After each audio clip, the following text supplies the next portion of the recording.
following podcast may contain some adult language. You've been warned.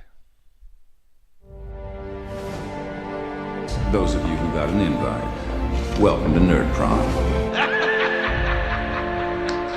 No matter where in the world you are, we're all Nerds-International. With the hyphen.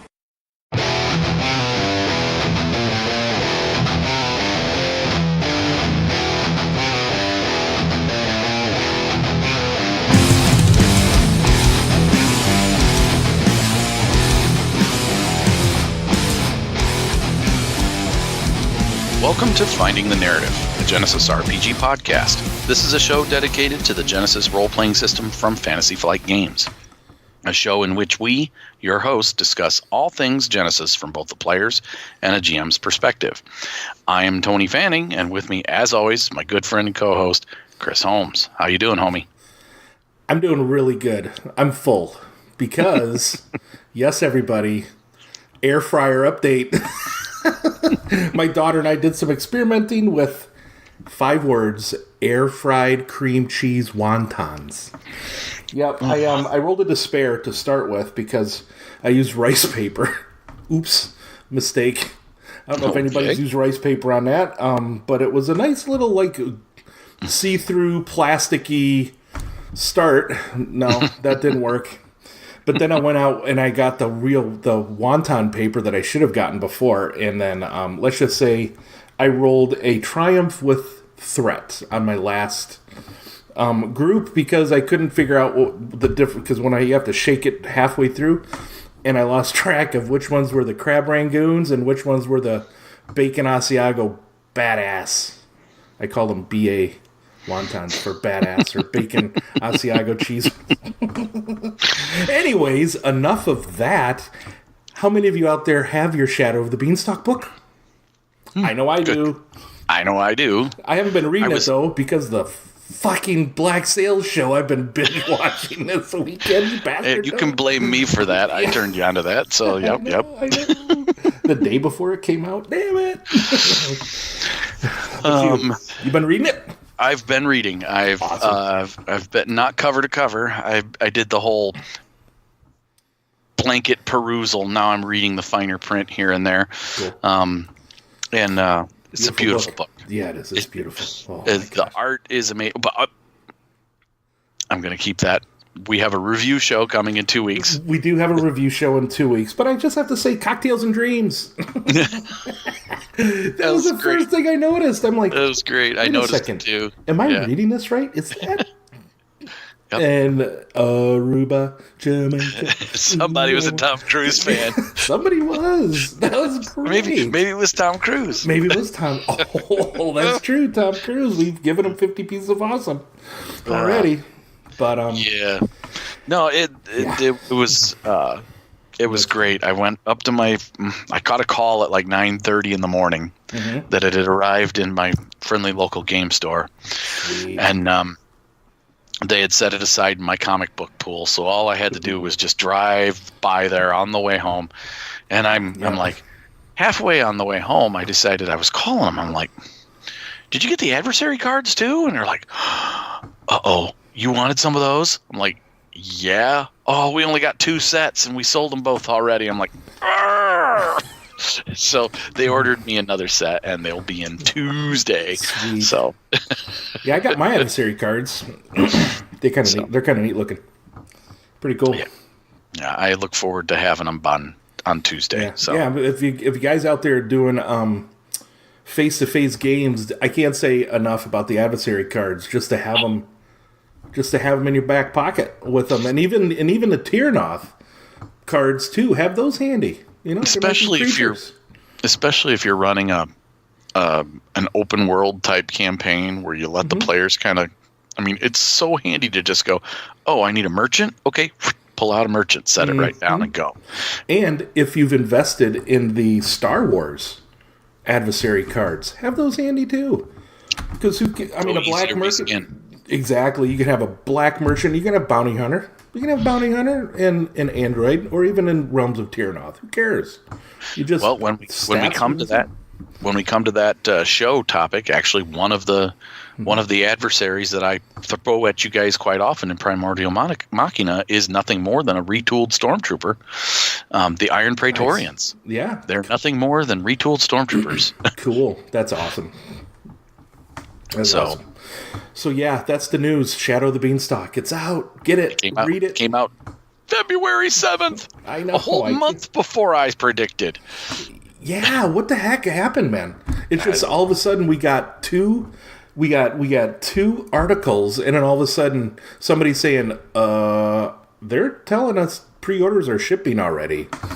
Maybe they heard from the fans and decided, you know what, we got to ramp up production on this and start working on another book. There's that. Let's hope. So speculation is out there on the interwebs from all the fans out there of what's coming next. What do you think it is, bud? Tannhauser. Oh, I hope. Yeah, a lot of people are kind of torn, thinking it's either going to be Tannhauser or Arkham Horror. Arkham Horror? I think they'd probably do Twilight Imperium before that. I think Twilight Imperium, I believe, is their space opera. It is. But they have so much Star Wars out there. You're right. They might not go with that because of all the Star Wars out there. If people want to get their space opera on, right? Well, the way I see it is it's exactly like this. You got a Genesis book that came out, which was a role-playing game for all settings. Was the way it was put down at the bottom of the book on the front on the cover. Then you had Realms of Terrinoth, fantasy campaign setting. Mm-hmm. And then they went all the way to the other end of the spectrum and said science fiction campaign setting for Android. So I think they'll do something in between. Something in between, yeah. Let's a hope modern it's campaign setting, probably Tannhauser, which would be a modern one. I would say that's a modern one, right? Or Weird War. The Weird War, yeah. But I could see him doing a horror one too. Mm-hmm. So, well, we'll see. So you think Arkham Horror? I think Tannhauser. I want Tannhauser, but I'm afraid it's going to be Arkham Horror. That's what I'm saying. Alrighty then. Oh, which, by the way, Overlord saw that on Vudu. I watched it last night. Melissa and I watched it. I finally played it for her. She's like, "That's such a good movie." Yeah. See, now she understands why we saw it at the con. Yeah, she still didn't like me for it when I told her, that's the movie that Chris and I went and saw at the con. She growled and grumbled. I'm like, you know me, I can watch a movie 40 times. I don't care. Let's watch this. That's funny. Well then, okay. All right, 2 more weeks, everybody. We'll be goo gaga on over Shadow of the Beanstalk some more. So, 2 weeks we'll have our special guest, Jim Parton. That's right, Jimmy Fett. He's been running our Realms of Terrinoth online for us. So, looking forward to that, man. Okay. So, listener feedback. What we got, Tone? We received a huge email, so big that I cannot read it. No, we don't want to. The whole thing. From Sam Barrett, who has been pretty common as our YouTube commenter. Yes. And hello, Sam, by the way, and thank you for writing us the email. And yet we appreciated the feedback, and we did give it a lot of thought. Now, Sam basically said that our 2 big parts to this. Really. Yeah, our Magicka Machina show. Where we were talking about earth magic or air magic and water, and therefore also the air amalgams and water amalgams in kind of in turn. And he was saying that we should switch the primary stat, that water should be cunning based and that air should be agility based, which we gave it a lot of thought. And Sam even had a lot of good reasons for why going with The Last Airbender. Great show, great concepts in that show. Great show, and that was kind of my beginning impetus for the thought I had when I said, "Hey, let's do elemental based magic." Yep. But it's kind of evolved since then into more than just elemental based magic. It's more elemental based society too. Mm-hmm. And as much as Sam makes a lot of sense, Chris's and my thoughts for me, my thoughts were more in line with the air in this setting the people who live there, the people who live in the air manifest zones, the air amalgams themselves, and air magic itself is elusive and cunning, more than it is agile. And therefore, water, because I am a huge fan of the great guru who he was, Bruce Lee, water is about agility, because, water, you must be like water. And I could go on to that in depth, but water to me is more agile. And with that kind of fitting, they could interchange. And the way I say it is, if you go to run our Primordial Machina setting and you still don't like it and you feel so firmly that it should be switched, switch it. We won't be offended. No, not at all. Not the but in least bit. playtesting with our group, we've determined that it is set pretty good the way it is. Yep. So yeah, but I appreciate the other the new perspective. Yeah. And it made me think and made me go back and read some of the Legend of the Five Rings stuff too on it. And yeah, they even have cunning listed in the description for air as well. I mean, they have the word cunning in there. Mm-hmm. And agility. And agility. So then we're like, oh, well, crap. That's confusing. Right. Yet not, but yeah, so that's cool. And maybe when we do a talent, where you could alternate that. Mm-hmm. For an earth amalgam and a fire amalgam, same thing. You could alternate their primary stat and therefore their primary magical stat. Mm-hmm. I don't see a problem with that as being a tier 2 or tier 3 talent, uncoupling the magic to a different skill, different characteristic. Yeah. Cool. So, it's just I like it the way it is. Mm-hmm. At the end of the day, that's really just kind of it is what it is, and I like it that way. And the playtest has come out really well, with particularly with Dave playing his air amalgam sniper and the way that rolled out, and the way cunning became such a important part of his life, and however short-lived it was, because I have information that I haven't told Chris yet. That's new. I killed my first Primordial Machina character as a GM. Was that last night? That was last Saturday. Last Saturday, gotcha. When you were busy with the missus. I was with the missus. And we sat down and play tested again, and Dave's character ended up dying. Oh. So Dave ended up making a earth amalgam soldier, I believe. So cool. Of some kind. So cool. Yeah, it was a lot of fun. But the air amalgam sniper that lied to everyone is gone. Awesome. And nobody ever knew his real name. All right, so we want to talk about the second half of Sam's email. Yeah.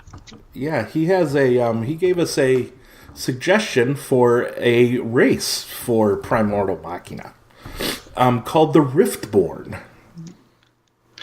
And he did a nice little piece here where he drew up kind of this. It was great imagery in his writing that he wrote. There's two, 3 paragraphs about the race, but it was more from the perspective of someone who has met one, and I thought that was really cool. Yeah, that was very cool. But cool. Yeah, they're very much connected. Yeah, they're very much connected to the Fae. To the Archfey, the Elder Fae, as we call them. The Fae God Kings, whatever nickname you want to call them, but the Fae. And they their stats, really loving their stats. 1 brawn, 2 agility, 2 intellect, 2 cunning, 2 in presence, with a 3 in willpower, which is really cool. Like that. Yep. Begins with 1 rank in knowledge lost. It's supposed to be hidden in the setting, and 1 rank in magic blood, and these are considered career skills. I think that's a little pushing it on the ability I would probably either make them both career skills or give you a rank in one or the other. Yeah. That was my first impression of it too. I would say begins a rank in Knowledge Lost or one rank in Magic Blood. Yeah, and then just drop it from there, or like Tony said, just say, hey, Knowledge Lost or Knowledge Hidden and Magic Blood are both career skills. And I think I'll probably go with the latter. Now, his other ability here, once per session, you may spend a story point to automatically know a single relevant fact as determined by the GM about the Fae and other worldly beings. So this ability, I'm not really 100% on. I'm not sold that it is. I mean, he gave it a lot of XP value when and honestly, automatically knowing a fact when your character has knowledge hidden and can make those rolls anyway, and at cost of a story point and only once per session, seems very, very costly in XP wise, because its starting XP for these guys is 80. So, right. But I like your idea. Yeah, and in fact, it's goes in line with the other race that has been submitted. So far, we have two. That's right. And I'm leaning to putting them both in the setting document at this point because they're both cool. But give us more ideas. The abilities of both races that have been submitted are almost identical. So if I were to change one, I liked the storyline of the Cyclops that was given to us, and the way their visions and they see the future, and so therefore they have this knowledge and can spend a story point to have knowledge about something, a future event. I really like that. It's very thematic to that race. This doesn't seem super thematic to this race, but what did seem super thematic is I was looking at the Gmods in Android setting. Yeah. And those are cool. I think we could probably retool those as to some sort of Elder Fae body part. Mm-hmm. And now listen to this. So I'm going to read two sentences in Sam's description here. He says, so coming from this person talking about it, he's like, he described a strange sort of folk, tall and lithe, dark both in demeanor and countenance, which kind of goes along the lines of what Tony's going to talk about here with the Gmods. Yep. So the Gmod race in page 29 of Android Genesis, they have these two abilities here that kind of work well together. The enhanced genetic modification. Once per session, your character may use one of their Gmods to modify a check, and may spend a story point to add successes equal to your ranks in resilience to the results. Now, what I think would be cool is add success to your ranks equal to knowledge hidden. Yeah, that's cool. To I like that. any one check, and then instead of calling them Gmods, we would call them Fae mutations. Fae mutations, yeah. And then your character begins play with one Fae mutation at a cost of a total of 1,000, as we've talked, their crowns, 1,000 crowns or less. So that seems more thematic to them and makes them different from the Cyclops. Yeah. And I like them both now. Yeah, no, me too. What do you think, Sam? Send us an email back, or you know what? Better yet, comment on YouTube for us, like we know you're going to. Yeah, Sam, tell us how you feel. Yeah, buddy. I think Gmod's really cool. I mean, we would add things like tentacles and things like that to the list to make it more Lovecraftian, per your request. Yeah, that's one of the things. Yeah, too long, didn't read. Great show. Swap water and air. Add more Lovecraftian horror elements. We love it when you do that. We were kind of we weren't going to necessarily make Lovecraftian horror a main theme in Primordial Machina, but it's your game. Roll with it. Take it with you. And adding tentacles for these guys, more Lovecraftian or whatever. That'd be great. Tentacles, fish gills, Yes. fishy features. You could have your guy, your dark-skinned, tall, lithe guy, but he looks kind of like a deep one almost. Yeah, or like one of those, what is it, the Thin Man or whatever? Slender Man. Slenderman. Oh, yeah, he's faceless. Faceless, yeah. It'd be great. It'd be very cool. And it's a great way to create kind of a unique race by adding these, what I would call Fey mutations to the character. Yep. And I think, that fits really well. Dude, and I like it.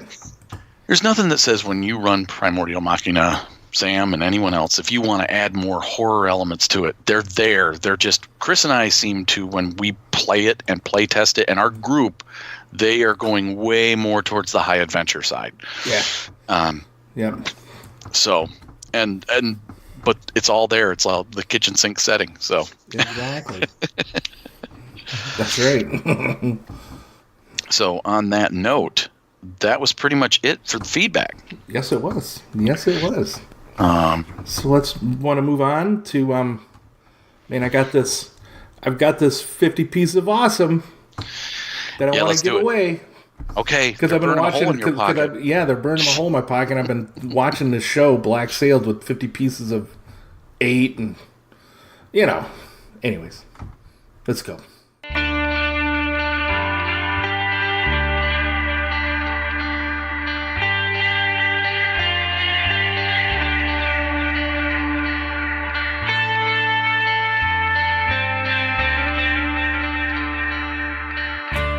Welcome to 50 Pieces of Awesome. This is where Chris, the impatient man that he is, he's got this stuff burnt. Look, it's burning a hole in his pocket. I can see it from here. He gives out 50 Pieces of Awesome to some lucky winner who appears on our radar. We have a radar tower set up in the internet that Chris monitors on a regular basis. Yep, climbed up to it this morning. Started looking at this again because I saw it a couple weeks ago. This is called Inquisition Campaign Setting by Guillaume Tardif. Did I pronounce that right? Guillaume, sorry. William Tardif. The American version of it. Yeah, well, we just call him Old Bill here in the South. That's right. All right, Bill. This is This is 72 pieces. This is 82 pages of awesome, I must say. Nicely bookmarked. That's what I like. That a nice little table of contents that you could click on and go through. This is basically the Inquisition. In the, he was inspired. He wanted to he's played D&D and Pathfinder all these years, but wanted to go to a more low fantasy, darker, more realistic game to play in the Middle Ages. He said he was playing his Graveyard Keeper video game. Don't know what that is, but I'm thinking I might have to find it and play it now. It reminds me of Ravenloft a little bit. Also reminds me of Accursed a little bit. But looks good. It feels kind of Warhammery and old world, old empire, old world-ish because of the witch hunter or the witches and whatnot. So, he's got a couple character sheets, though 3 pages. Wah, wah, wah, for you, Tony. I know you like your 2 pages. I'm okay with it. Yeah. Well, the first quarter of this book is an overview. He goes into some politics, the Church of the Creator, the witches, supernatural beings, the timeline, a gazetteer. I like what he did with the archetypes here. Did you notice that? I don't know how much you were able to check this out, but the archetypes, he created an archetype, human, obviously, but for each characteristic. Yeah. So he created a commoner, which is 2s across the board. But then he had like a laborer, an agile, educated, survivalist, which gives you the 3 in cunning, 1 in intellect, religious, 3 in willpower, 1 in cunning, and then an aristocrat, 1 in agility, but you got your 3 presence and such, which I kind of like that, That's cool. Yeah, plus a witchborn archetype, where this is the only archetype that you can have where you could actually pick and put ranks in the witchcraft skill. Which in and itself is a pretty cool concept too. And then as far as careers go, basically it's your cookie cutter fantasy careers that are basically out of the core book, but he's added the witch and the monster hunter. Monster hunter's kind of a cool idea. I'm liking the feel of this setting with these careers, right? Well, he's got a couple other ones in here that he added. The fence. Did he add the fence? Yeah, and the herbalist. Nice. The fence and the herbalist. Herbalists are basically copy of the healer, I think. Oh, okay, gotcha. Almost, but they've got alchemy. No, they're actually kind of unique too. So alchemy, yeah. So I mean, added more than just those two there, but you got a merchant, a soldier, a scoundrel, Templar, peasants, Templar. Loving the picture though too, on page 27, and he gives credit to all the art. Excuse me, that he's used in here too, and that's very evocative, dude. I want to play. I want to play this. Damn. Yeah. This is cool. Yeah, this is. I'm thinking of running a one shot in this because I've had several, kind of. I love Accursed. I love Ravenloft. They're both two of my favorite settings. So when he put this out on MeWe the other day, before you had selected it for our 50 pieces of awesome, I was reading it, and this is pretty cool. Yeah, well, he put heroic abilities in here, and he's added like foretelling. I don't know, was that in? I can look. I can't remember if that was in excuse me, Terrinoth or not, but of course, if you're gonna have witches, you gotta have fortune tellers, right? Right. And let's see here. Foretelling's in there. Foretelling was in there. Oh, okay. So he's got then the knowledge skills that he's added, and I like how he did the table for the skills, saying which ones were out of core, which ones out of the Inquisition, and added witchcraft, obviously, which is needed in here, and lore. And then his talents, he picked some out of, I think he picked a couple out of Android. The Android Gen Con characters, so like Street Fighter, and a couple more, and Realms of Terrinoth as well. Excuse me, which makes sense. So that's pretty cool. Nice. Yeah. Oh, one of the talents, there's a witch-specific talent called Animal. It's called Familiar. So that's pretty cool. And then add a couple new magic implements that's very witchy in theme. An animal talisman, a cauldron. Yes. Great. I love the cauldron. It's just a great idea. And then hex bags, which is awesome. And then this empathic link using like different, like blood or fingernails or hair from people just kind of creeps me out a little bit too. Which is great. That's kind of that's the feel that you want from this setting. So that's pretty awesome. Way to go. Turn that phone on. Yeah, I know. Sorry about that. Did everybody hear? My wife just tried to call me. And I'm ignoring her. Sorry, baby. I'll call you here in a break. When we're taking a break. And then, he's got a nice adversary section, too.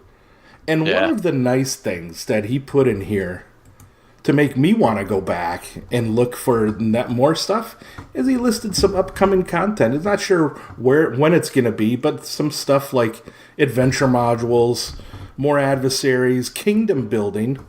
That's cool. Mass battles, medieval fair. How to run a medieval fair, which is kind of cool too. And of course, ships. I like ships. I like me some ships. Especially, of course, watching what I've been watching this weekend. Damn it. But overall impressions is great. Definitely evokes that. Oh, top notch production, dude. Oh yeah. Yeah.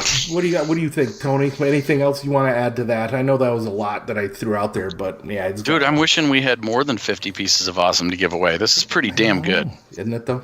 I mean, it's professionally well done. Good job, Guillaume. I can't say anything bad about it. I mean, I was looking through it. I mean, there's everything is just appropriately well put. It's great. He's got an index in the back too. I mean, good lord. And links to all of his sources, and just good stuff. Good stuff. Yeah. So, Guillaume, if that's how you pronounce your name, Chris and I award you 50 pieces of awesome. Well done, buddy. Now we're going to head on over to the next section, Books of Genesis, and what's the name of our episode? Career Day on the Blasted Plain. Awesome. Yeah, we're talking careers. Let's get into that. In Primordial Machina. Yeah, let's get into that.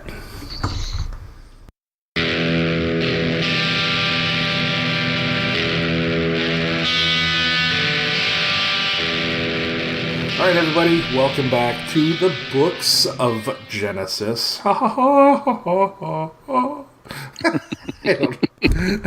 had a little bit of a cold. That's my excuse, and I'm sticking with it.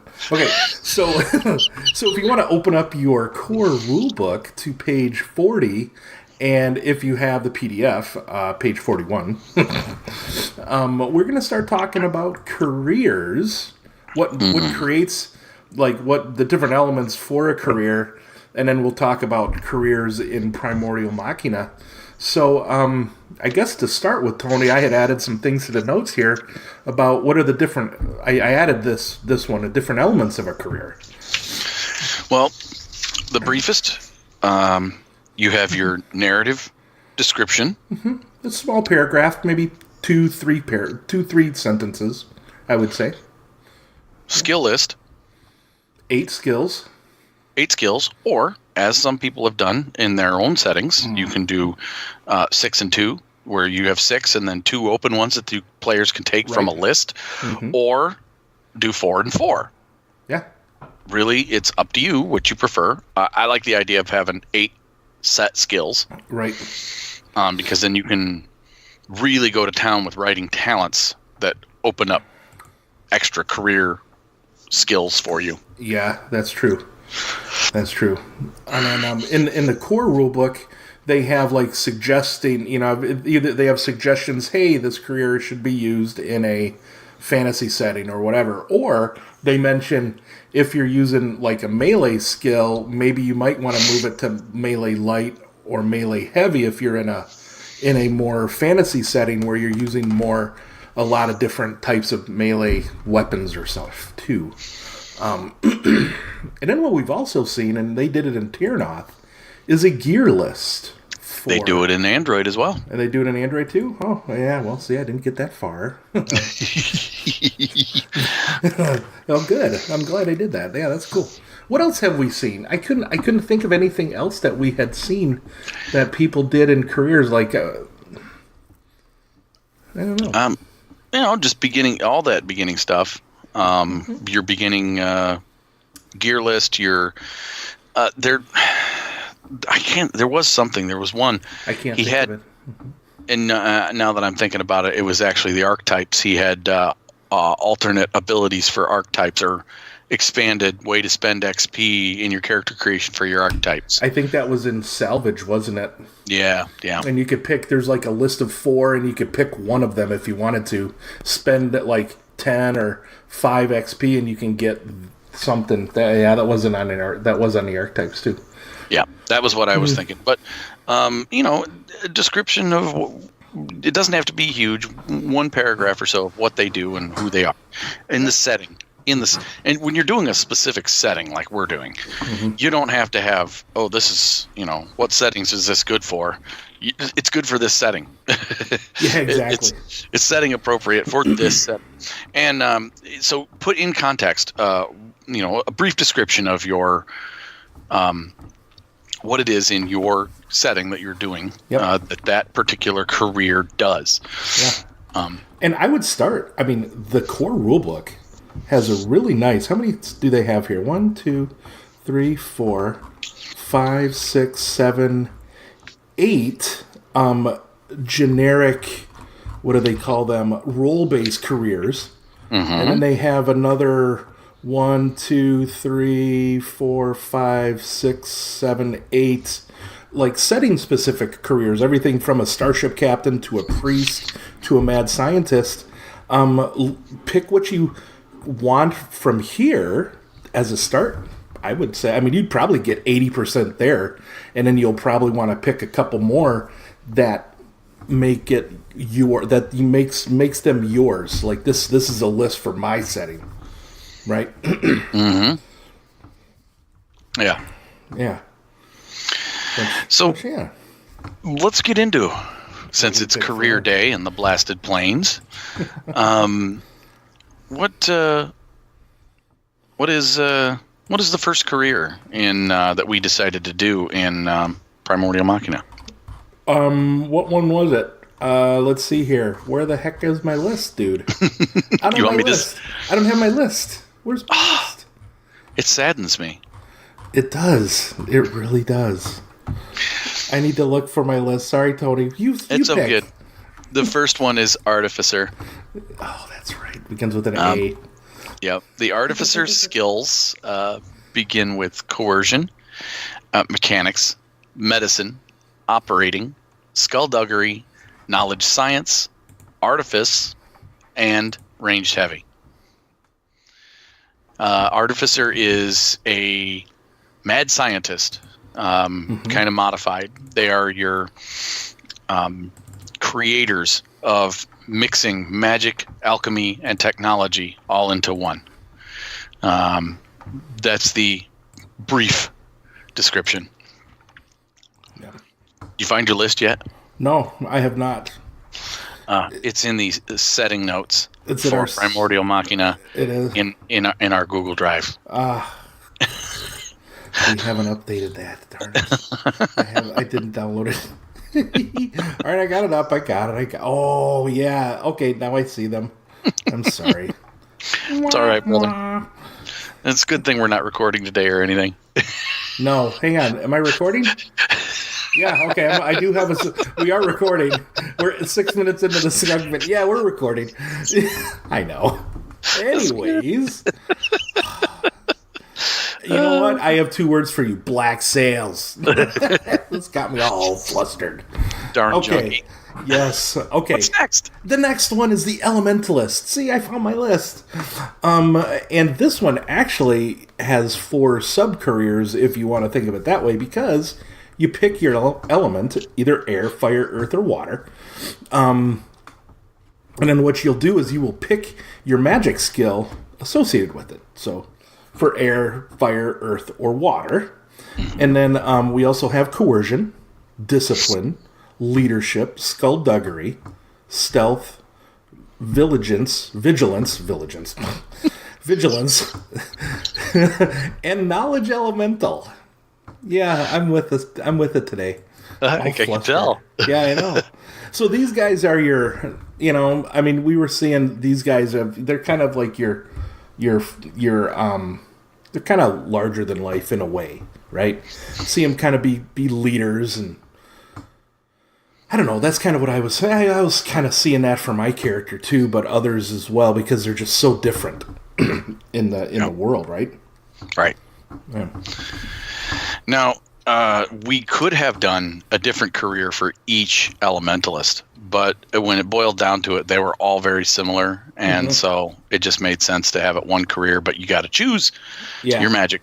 Yeah, like for mine, I picked fire, so obviously I'm going to pick knowledge elemental, and I went with more of the leadership, like because we have coercion and leadership on here as 2 social skills. And I could see the coercion, but he's using more leadership. Like he's been in the military and just that force of like ordering people around, kind of thoughts to it too. But nice. So okay, what's next? Blood Mage, or Blood Sorcerer, as I'm thinking I want to call it. But Blood Sorcerer. Skills will be blood magic, deception, discipline, medicine, cool, knowledge hidden, melee, and streetwise. Yeah. Now your blood magic specialist, blood sorcerer, or whatever you want to call them. They are going to be basically they're scholars of the ancient Fae, of the Elder Fae gods in our setting. They're followers of their old traditions of the Elder Fae magic, and I like the idea of calling it sorcery because noted in this career is going to be that blood magic uses wounds instead of strain when casting. Yes. Just as a reminder. So it requires a bodily fluid cost. Yeah. As opposed, instead of that's not sweat. And I can't remember who asked us. I think somebody might have asked us if we'll be able to maybe we'll create a talent to allow them to take wounds from party members or maybe unwilling people to cast their spells. Yeah, right? That's a possibility. That was a possibility. Yeah. I like the idea of a blood sacrifice. Maybe some of the blood required can come from a willing host or an unwilling one. Exactly. All right, and then so then our next one we grabbed basically straight from Terrinoth is the Envoy with charm, cool, deception, knowledge, culture, leadership, melee, negotiation, and vigilance. I said it right that time. Yeah, you did. So yeah, this is your face. Basically, this is your face person. Envoys are representatives of a government or a corporate interest, or they're the face of an organization, whatever that organization may be. Yeah. They're your ambassadors. They're your traveling sales folks. They're all of the above. Yep. Oh, what's next? All right. Next is archaeologist. The Indiana Jones career. It's a mix of the explorer and the scholar from explorer from the core rulebook and the scholar from Terrinoth. Skills are athletics, knowledge history, knowledge hidden, medicine, perception, skullduggery, range light, and survival. That's right.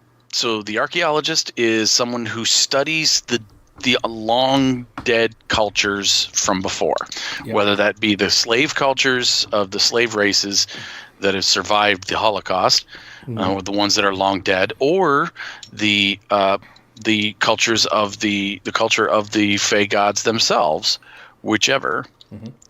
They unearth these secrets and want to store them in universities for learning purposes. It belongs in a museum. So what's I know. What skill would you use to what do you call it? Make an accurate assessment of like how heavy this idol is in this bag of sand. Skullduggery. That's true. That's or right. Perception. Throw me the idol. Perception. That's a perception. Skullduggery. That's skullduggery. Dude, that's skullduggery because you're basically trying to disable a trap. Yep. Fail. That is disabling a trap. That is disabling a trap, isn't it? All right. And then, speaking of which, we got the scoundrel is next. And, we got to have your scoundrels out there, right? I mean, with charm, cool, charm, they could talk their way out of anything, really, and be charming about it. Cool. Coordination, deception, ranged light, skullduggery, stealth, and streetwise. All the S's.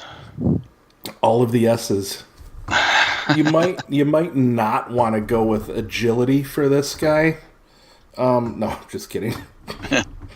Agility and cunning, that's their bread. Agility and cunning, that's about it. That's right.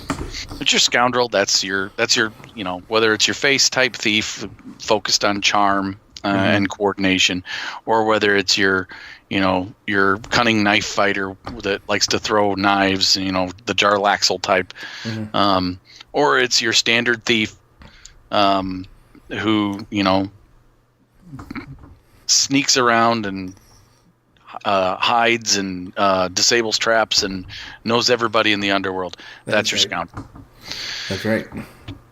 Okay, next we have what we originally called sniper, but we decided to go with assassin. Assassin, which was a mix of the scout and the scoundrel. Assassin's skills are cool, coordination, deception, skullduggery, stealth, streetwise, knowledge hidden, and range heavy. Yeah.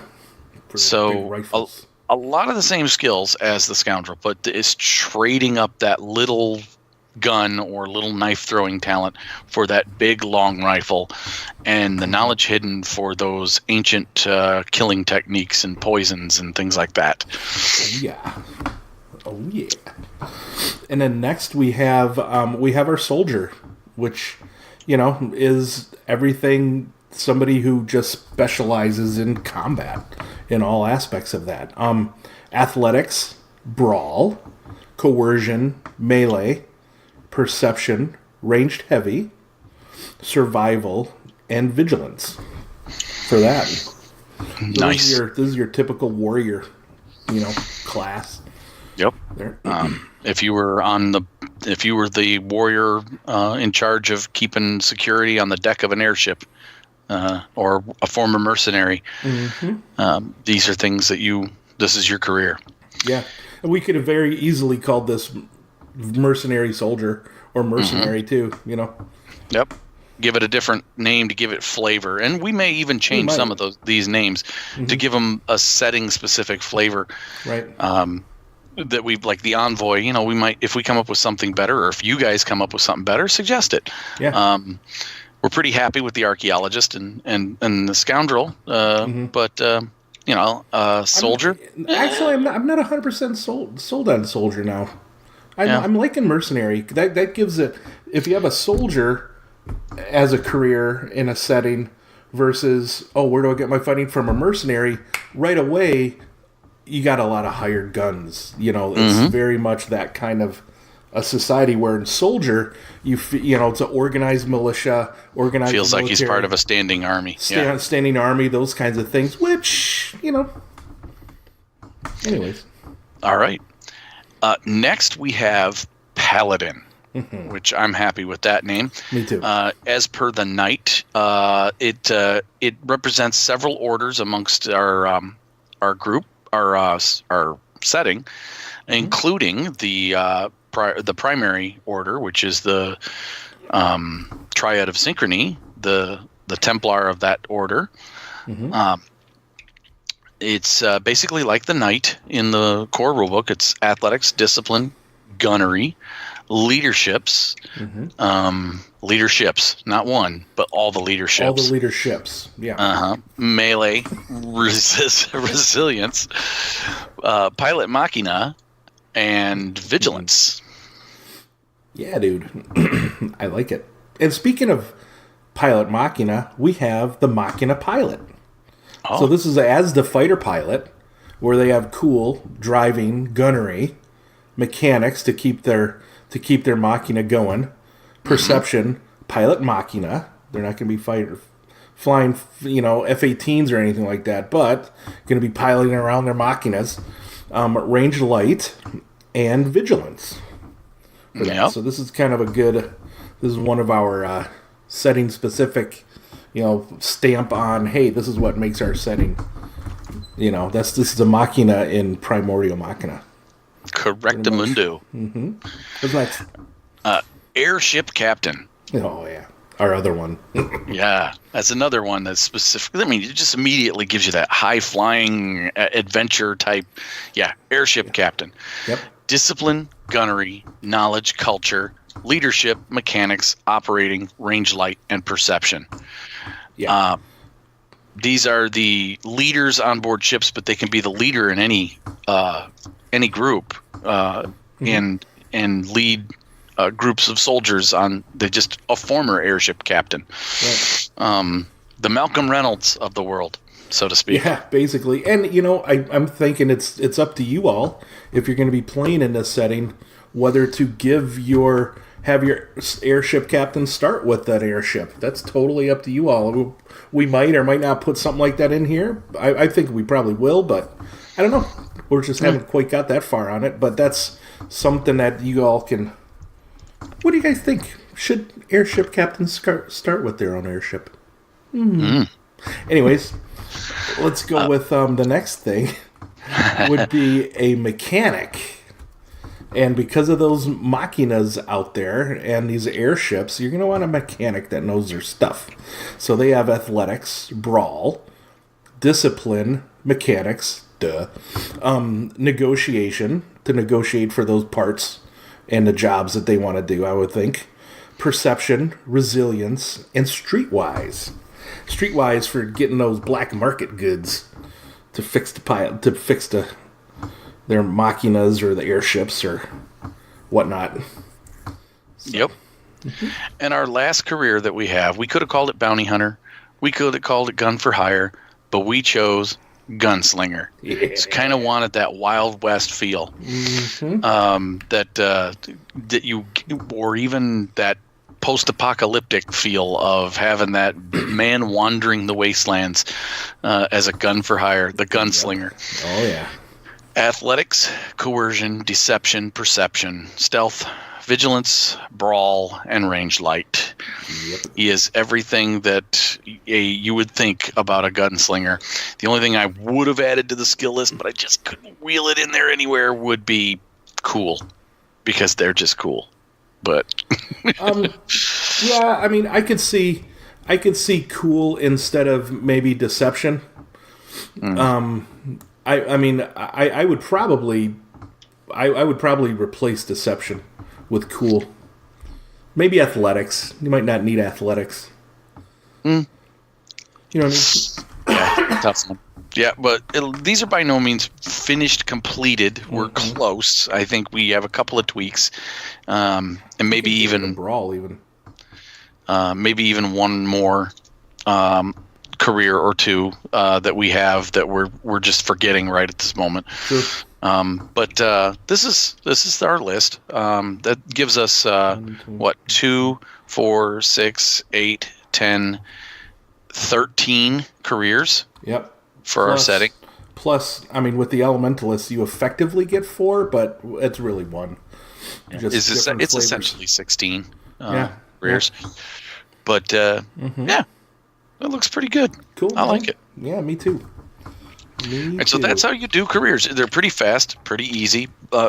Again, if you as a GM decide that you think that one of these should change, and when we put out the document and you don't like it, change it. Change the skill. Absolutely. Work with your players. If your player says, why does the gunslinger have athletics? It doesn't make any sense. Well, just because Tony thought that, them leaping onto horses or jumping around inside of a bar fight, seems like a great place to have athletics, maybe cool should be in there. That's right. So, cool. Yeah. I like it. I see what you did there. You see what I did there? All right, man. But, are we ready to set the tone then? Yeah, I think we've done pretty much made some careers. Let's go set the tone.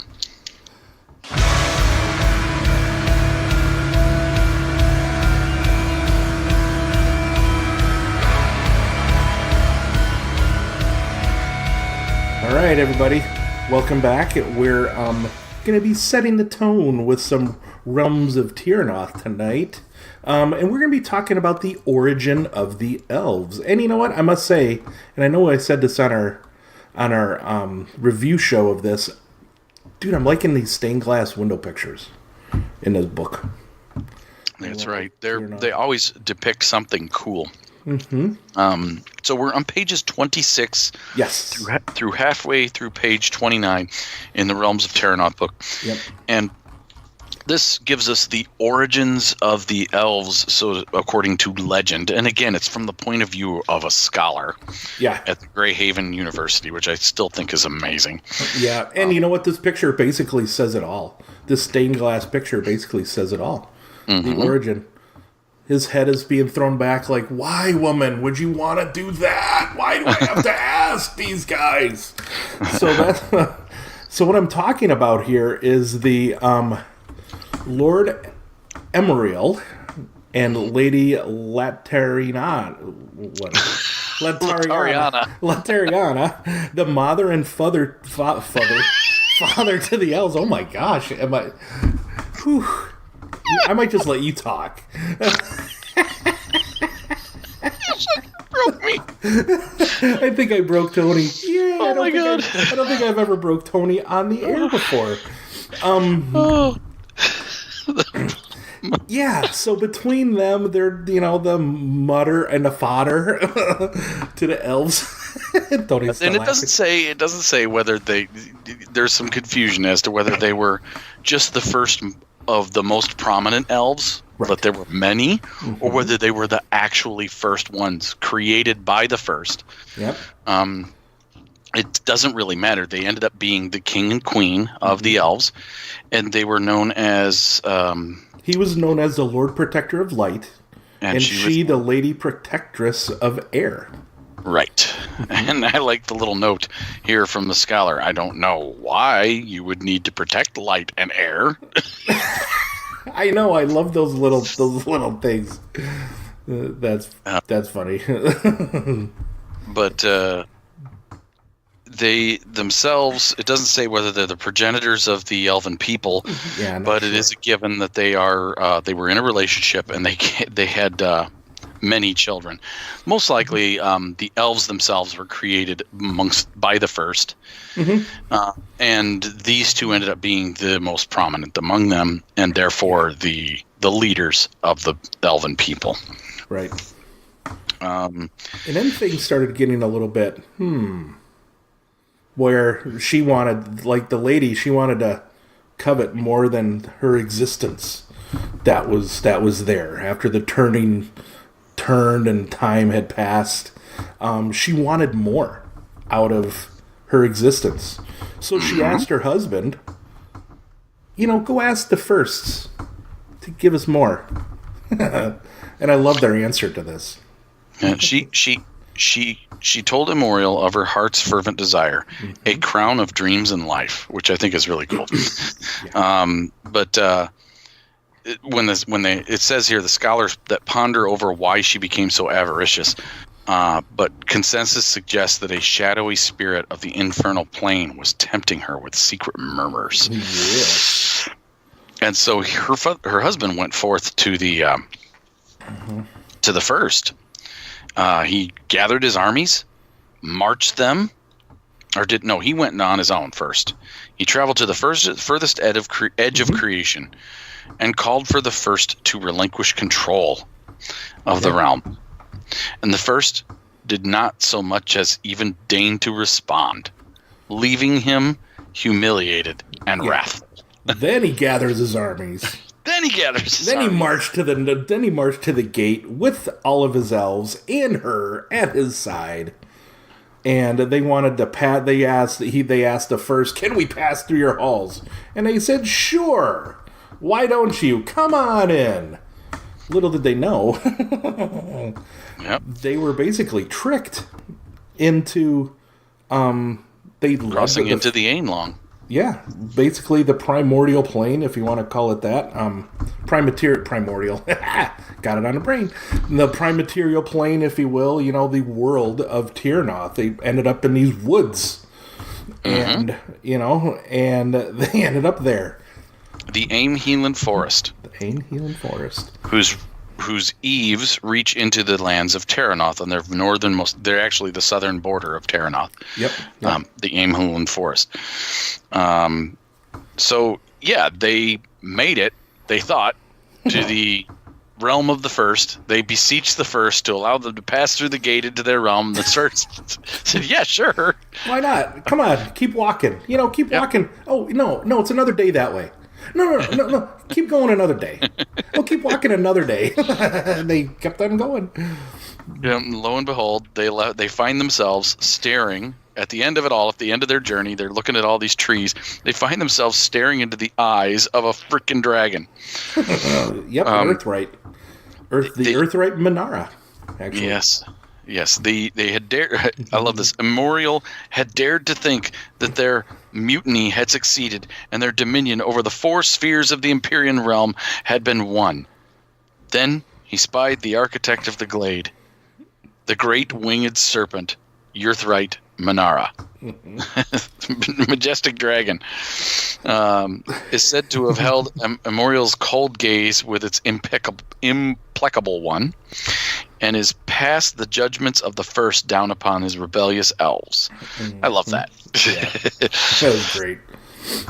They were exiled from the Empyrean realm, no longer in touch with light and air, no longer theirs to command.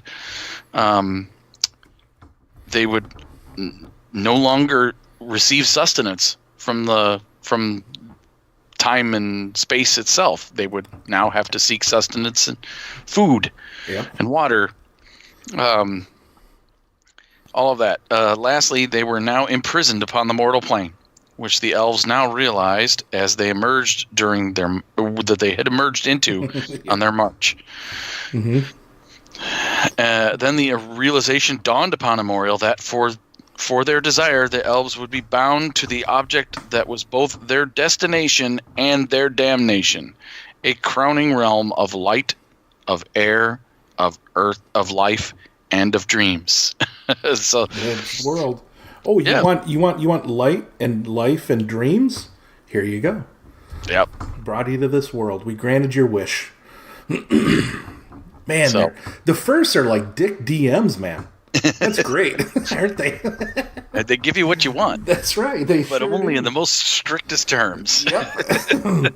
But then Manara, the Earthright Manara, made Our Lady cry. Because he gave her a terrible choice to make. Right? Offered her a choice. To get a reprieve from their wrath. They basically asked her to enter the void. And then take with her those infernal temptations that she was given, that she had in her heart. And she needed to go into the void. And when she was crying, they kind of collected in his hand. Yep, the tears of Latariana. Mm-hmm, Latariana, yeah. The tears ended up becoming 11 stunning pearlescent jewels, but mere echoes of her lost beauty. These jewels carry a magical power. Amoriel was himself took the jewels and gave them to 11 lords amongst the elves, and then divided the people up into 11 tribes. Yep. And then he himself left and decided to travel into the infernal realm and hunt down the demons that had tempted his wife in the first place. Exactly. Yeah, so the elves took off in all kinds of different directions. 11 separate tribes went 11 separate directions. Yes. Which I thought was pretty cool. Just the whole, I love the way that the father and the mother of the elves, she gave this great sacrifice so that her people, the reason why she did it was so that her people could have access back to heaven, the Empyrean realm. Instead of being banished eternally from there, they can actually earn a place amongst the Empyrean realm by making great sacrifices of their own in life. Yep. And then, of course, her body became the first star in the sky, and then she was followed by many others. Yes. So then we go on to the next section, which is the War of the Shadow Tier. Yeah, this is actually pretty cool. I liked this part here, where it inspired me to create the character for Stefan's little mini campaign that he ran for us. Oh, Zszree? Zszree, yeah. So the Latari elves were the ones that remained in this forest clearing, one of the 11 tribes. But the leader of the 11th tribe was called Malicorn, and he kind of went to the north where he thought Amoriel was believed to have went. And this leader of this tribe, basically, they went into the mountains, went into these caverns, and he collapsed, and he was left there in the caverns, and he thought he saw Amoriel right?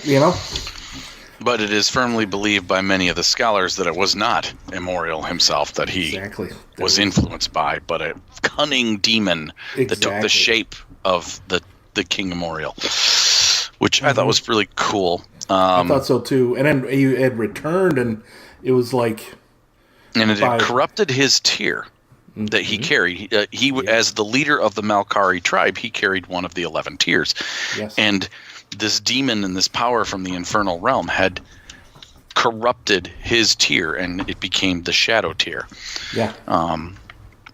And where he used it, this person who convinced him that he was Immorial told him a bunch of lies that that he tried to then enforce upon all the elven people that he came across. First, his own tribe, who followed him without question, and then the other tribes. The lies were that the first were cruel and horrible, which that's not actually far from the truth. The first were tyrants, afraid of being usurped by their own children. Yeah. And the promise of the found drake, or the Earthright Manara, that he had given to Latariana was a lie, and the false hope it had instilled in the elves would keep them subservient in their prison and obsequious toward the first for the rest of eternity. And in his dying breath, Immorial charged Malkorn with revealing these truths to the other elven tribes, and also pointing out that to the other elven leaders that their tears could be used to open tears in reality to the other realms. Yep. Yeah, I mean, so when the leader, the forefather, you would think, of your race tells you on his deathbed, do this, dude, you're going to do it. Yeah. And that's what this guy did. So. And, so he ended up being wrong. Yeah. Yeah, he ended way wrong. Way wrong. He used the shadow tear to open up what he thought was a doorway into the Ainlong to bring forth allies, and what came forth was a host of demons. That's right. So this guy, he opened. Yeah, that 11th tribe basically opened up Terrinoth to the Infernal, and they poured through. You know, and then he attacked the other elven tribes because they didn't listen to him, trying to capture their tears also. Yep. And so a war started, and they call it. They called his people the Daywill, or the Twice Fallen Elves. Yep. So the elven people were spread even further apart now by this war. Right. But then somebody came along. Glacial Snowstar, son of the chieftain of the 10th tribe, the Nivalis, had witnessed firsthand the devastation of Malkorn's assaults, and but refused to give in to despair. He rescued his father's tear, and resolved to travel to the Earthright's home world, or home realm, where he would ask the dragons for guidance and help in defeating the corrupted elven chieftain. Yep. Along the way, he gathered a group of companions. Now, this is cool. He's got a group of companions, all comprised of really cool elves coming from all the different... So you could totally go back and do a campaign with him and his companions if you really wanted to. Yeah. Yep.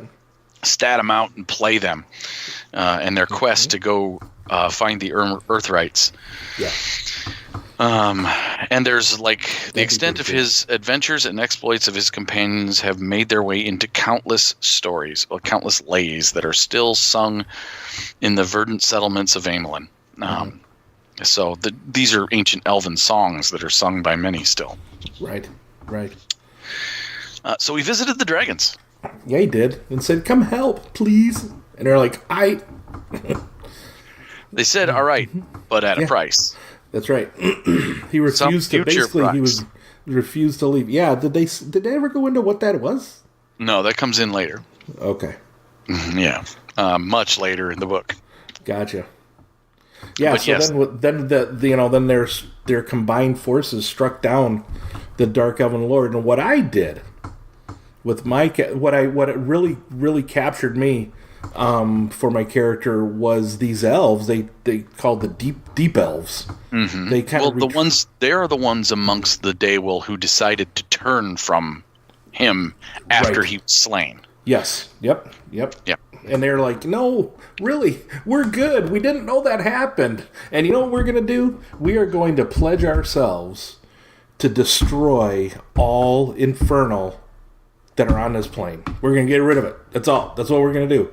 So the character that I created was one of them. And he took up the Templar. I grabbed the Templar, and it was just a whole, what do you call it? Created an order that was... The Order of the Nine Pillars. Order of the Nine Pillars that is...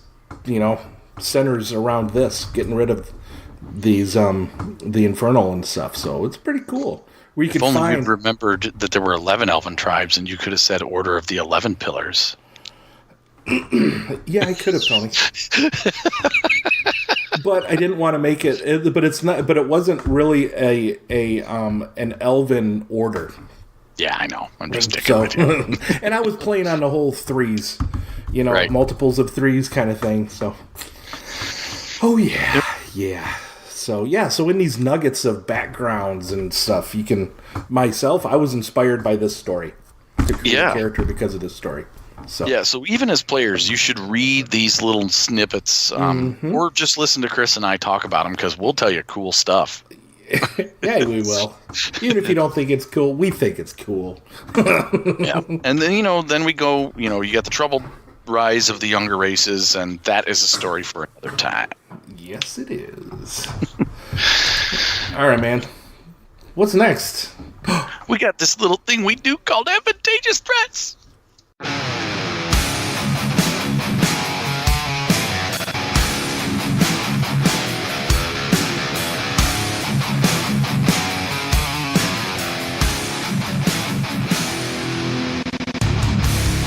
Welcome to Advantageous Threats. This is our favorite show segment, and all two of yours. That's right. No, this is where Chris and I, we get out some dice, roll them, adjudicate them, come up with neat little ways of spending our advantage, threats, despair, and triumphs. Exactly. So I'll kick it off this week. I'm going to start with my character. Vex Gregis is a mongrel blood mage in Primordial Machina. She is attempting her signature curse called the Rigor Mortis Gaze. Wow, I love it. On a trio of Iron Praetorians and a minion group. Now, if you have the Star Wars books, that's a standard stormtrooper in Primordial Machina. The only difference is that they have plate mail, iron armor, plate mail, and and they're pretty cool. Mm-hmm. And they're rifles. They have rifles instead of blasters. But okay. All right. So anyhow, Vex here. She's trying to escape their clutches as they attempt to arrest her on the streets of Calder, because that's where the Iron Praetorians come from, is the city of Calder. Okay. Her pool is 3 yellow. That's a 3 willpower plus 3 ranks in blood magic. Okay. And so she spends the 2 wounds, and the difficulty of the spell is going to be a base of 2 for a curse, plus 3 for paralyzing. Okay. And then -1 for signature spell, and -1 for the blood magic curse specialization. Cool. Giving her 3 difficulty total. So it was 2 base plus 3, and then I subtract 2. Excuse me. So it's a total of 3. Okay. And she's also using her sacrificial dagger implement, which will allow her to add the range for free. Sweet. To that. So instead of being able to cast this at short range only, she can cast it clear out to medium. Okay. Well, And you said that it looks like it's a 3 purple difficulty, because I'm assuming because that's what you had made there. That's what it works out to be. Mm-hmm. And why don't we flip a story point here, because there are she's in the streets of Calder, and there are people around witnessing this. There's like maybe not necessarily in a big crowd, but there are definitely some innocent bystanders around. It's gonna make it pretty hard. Well, I'm okay with my pool. I'm not gonna flip today. You're not gonna flip today? All right, man. Nope. I think she would probably save it in case she failed on this spell, and maybe try something a little bit more desperate. Which, by the way, everybody, Tony took his 2 wounds before he did his magic check. It's supposed to be after it's all been adjudicated. Correct. Just to let you all know. Yeah. Alrighty then. We'll start out with, I rolled a grand total of no failures. And 1 of my yellow dice came up blank. The other 2 had 3 total successes on them. Okay. 4 threat. You have 4 threat? 4 threat. On my 3 negative dice. Nice. So, my good man, I succeed on paralyzing these 3 guards. Yep. 3 Iron Praetorians. Yes. However, do something nasty is cometh my way. What is it, good man? Do you have like party members that are nearby? I could. I kind of thought that Vex was alone. If she's alone, okay, that's okay.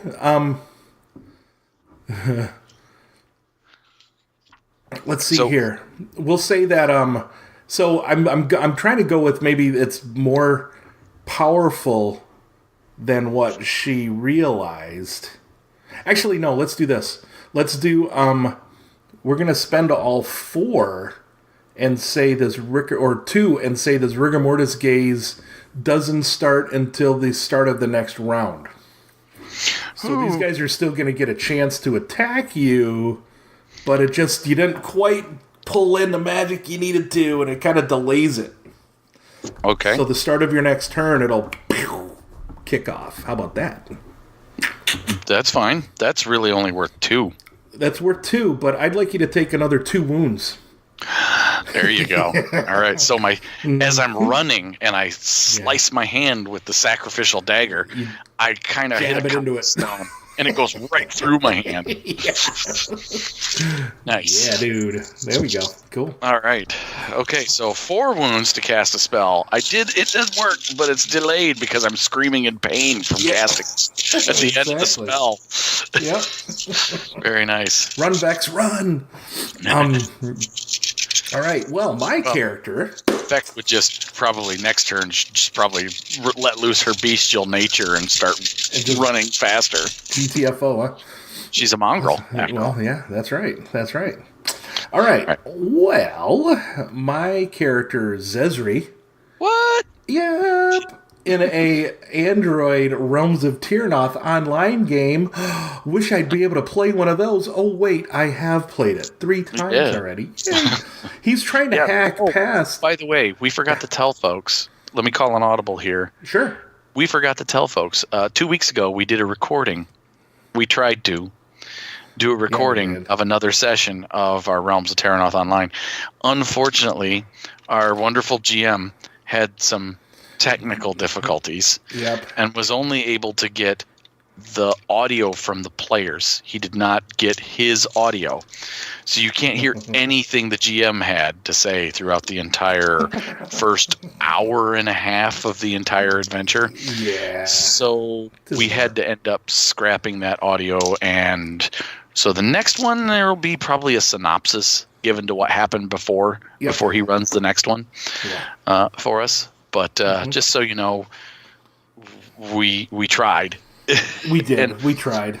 And we put it out there on Twitch that anyone could come watch us play. We put it out there that we were going to be on. No one came and watched it on Twitch. Good thing, because you wouldn't be able to hear shit. So. Literally, you would have just been staring at the GM's lips moving and hearing us players talk. Which could have been exciting. No, it wouldn't have been. But if somebody had been there, they could have warned us. They could have. Yeah, so we'll try and put it out there again, like when we're going to do that next time. But I believe Jim is absorbing Android again, so... But anyways... He said he was sleeping on the book, absorbing it via osmosis in his dreams. Oh, that's what I should do. Yeah. Actually, I should... Yeah, that's what I should do. All right, what you got? Well, Zszree, my runner, actually, because I have the book now, he will be a runner. He's trying to hack past a computer program, Security Sentry, while breaking into the vault at the Tamanaka building. Mm-hmm. And somewhere in that damn building, what was it? What do you call him? Juan McLean is running around that building somewhere. Yes, everybody. He killed so many of our mooks. He sure did. Oh, and yes, everybody, that's what we did. We did Die Hard in Android, under the beanstalk somewhere. Yeah, it was pretty funny. So Zszree has an intelligence of 4. Intellect. Intellect. Yeah, that's true. Anyways, good thing Zszree's my online name. Computer hacking skill of 2. Mm-hmm. He's got a knack for it when it comes to hacking as well.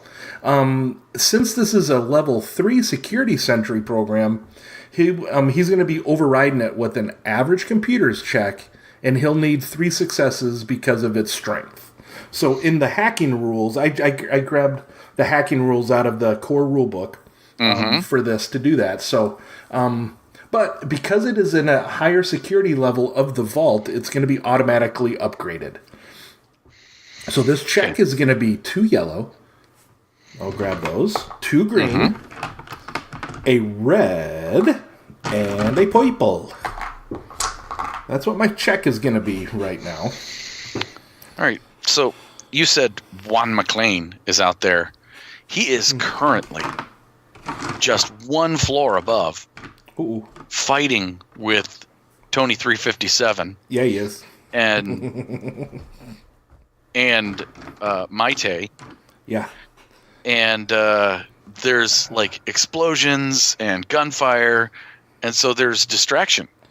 Okay. Here for you while you're doing this hacking run. You've got the distraction. You're jacked in, right? You're doing the jacked in version of this. No, I don't have a jacked in version. Zszree's old school. He's got a wired connection from his computer in. I don't think he had enough money to do a brain connection. Ah, okay. Well, so you would still hear the distraction of the gunfire. Yeah, he's not as immersed, right? As he could so be. Let's put. I'm going to give you 2 setback dice for distraction. 2 setback dice for distraction. How about because we're on a time limit here? Does it make it harder? Does it make it more difficult? Or is there more setback dice for that? How do you normally handle that when you're doing a check under time? Under time constraints? I'd throw in another setback die. A third setback? One. Okay. Yeah. A third one. Well, I've got a knack for it when it comes to hacking. So I can remove 2 of those. Excellent. Good job. Do that. So, woohoo. But I still have a setback die. All right. We are good here. I like this pool. And since as the GM, I know Jim was doing this, he wasn't really spending his points to upgrade your checks because they were automatically upgraded pretty often. Yes. So you're going to upgrade one, aren't you? Yes, because I'm much bigger of a jerk GM than Jim. So well done, sir. Okay, and I am rolling on my Shadow of the Beanstalk Android book, everybody. Let's see if that helps. Cocktails and dreams, buddy. Oh, holy failure, Batman. Yep, I am so not going to make this check because I got 4 failures, 3 successes, so a net 1 failure, but 3 advantage. So I don't get past the Sentry program, which means I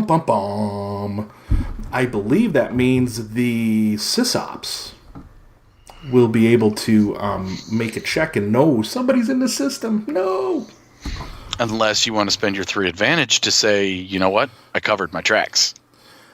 I could do that. That's what I'll do. I'll say that I've covered my tracks. Okay. Yeah, that's what I'll do. All right. Excellent. Coolness. So, that was just so much fun when we played that. I know, wasn't it, though? Yeah, and then and then seeing the one body. I make a perception. You were in the middle of hacking. You're facing the vault. You see something over your left hand shoulder. He's like, it's the body that lands on the police car. Yep. And then about 20 minutes later, here goes Juan McClane's body out the window. Yes, exactly. Yeah. So a little bit of alternative history here. Oh, Maite got pissed and threw him out the window. Yes, she did. That was great. I love that. Yeah, that's so much fun. Yeah. Can't wait to run Black Sails Primordial Machina online. Right? Yes, Black Sails in the Sky, Primordial Machina online. Right. I want to get back to that show. All right, man. Well, say that's Advantageous Threats. That was fun. Yeah. Let's go home so you can go watch your Black Sails. Let's go home. Yeah, let's go home.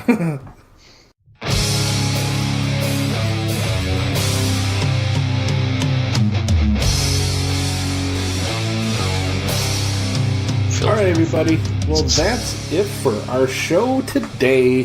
Let me do a shout out to that murder hobo himself, Gary Wansome Beats McCullum. Been seeing a few things up lately on the Mayways. I think today he posted a virtual tabletop map that he created. So he's got his show. He's got an assortment of all kinds of role-playing related goodness, from actual plays to some how-tos. And he's got a YouTube channel that I'm going to link in our show notes. And he's a Nerds International member. Hopefully he's coming back to Con and a Cobb next year, I'm pretty sure. See his big ugly mug. Now, Gary has the Murder Hobo Show, where he, his YouTube channel is called that, but he also, he has a couple of podcasts he does under Murder Hobo too, doesn't he? I think so. Yeah, he's got that one that's all about the little square white papers. Yeah, the Index RPG. That is that. And then he's got the other one that he does with Victor Diaz, the Savage Riffser. Yep. And I listen to that. They're pretty good. Him and Victor. Victor knows his stuff. He's been playing riffs for a long time.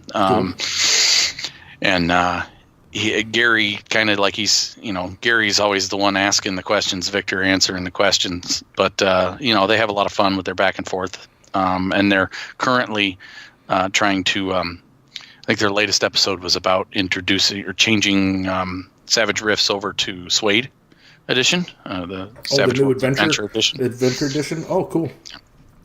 Yeah, which uses a lot of elements from Genesis in it now. A couple of elements, anyway. The like new what? Adventure I haven't looked at that. They can spend Destiny points to add story elements, or not Destiny points. Sorry, they can spend bennies to add story elements now. Like, I don't know. Here's a Benny. Oh, I have that piece of gear that I needed, like stun cuffs. Nice. So they can do that. Yeah. How y'all liking that? I bet you. So Eric Lamoureux's probably giving us the finger right now, saying you can do that anytime you wanted. You could have totally done that for a long time. I'm pretty sure that Gary was not a fan of it, though. I know that. Really? He didn't like it. Nope. He said he wasn't going to allow his players to do that.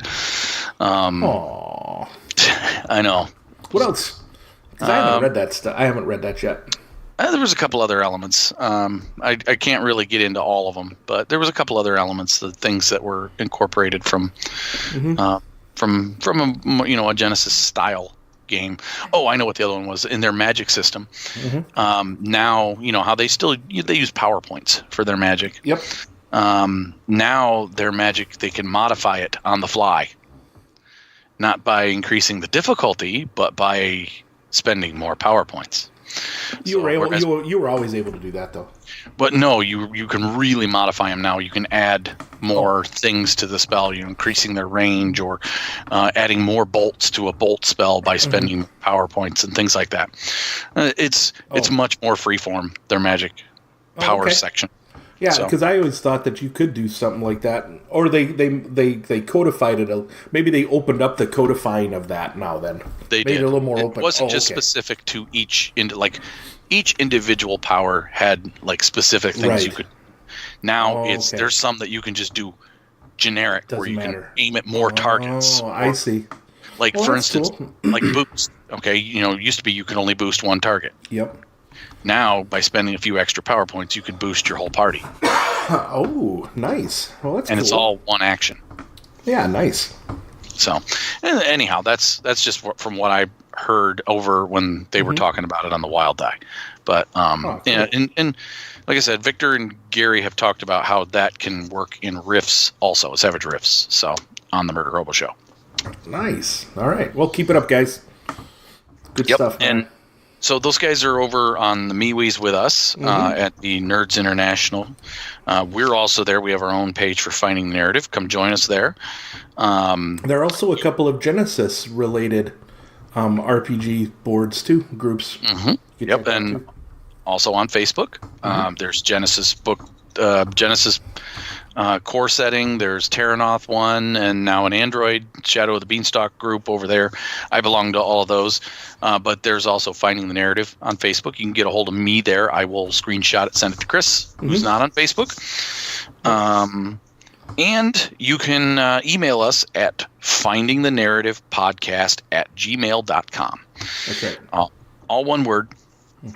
And lastly, but not leastly, we are still on G Plus for 2 more months. 2 more, or is it next month they're going away?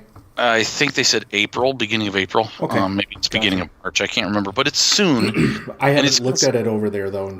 If someone got a hold of me over there, I would look at it, but I don't. No one is getting a hold of us over there. So that will stay until they shut it down because I'm not dinking with it. Yeah, I mean, you can tell your friends to listen to us on Podbean, iTunes. We have a YouTube channel. Sam Barrett comments over there all the time. yeah. So say hi to Sam. Yeah. And we're also on Google Play. So that's all the contact information. This is Tony saying, keep rolling them bones. And this is Chris saying, remember the rule of cool and just have fun, everybody. Good night. See ya!